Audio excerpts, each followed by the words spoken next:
I got scammed last time I bought one of these rotary shredders. It literally did not work and I was so sad because I had been so excited to try it out.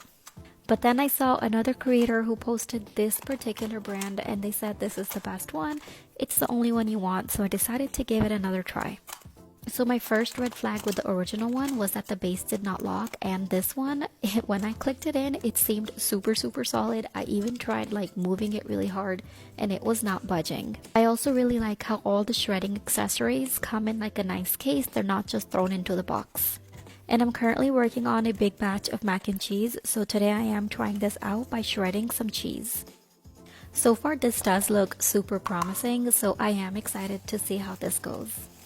And would you look at that, this thing works incredibly well.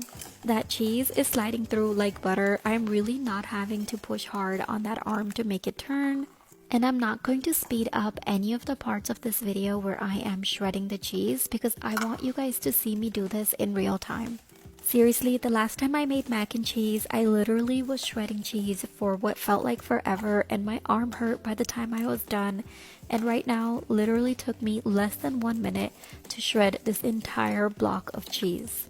I give this thing a solid 10 out of 10 and I'm so glad I decided to give this a second chance. And if you want to try this out for yourself, please do not be like me and just buy it from any random seller. Buy it from the real brand. I'm gonna put the link right below. Just click that orange shopping cart.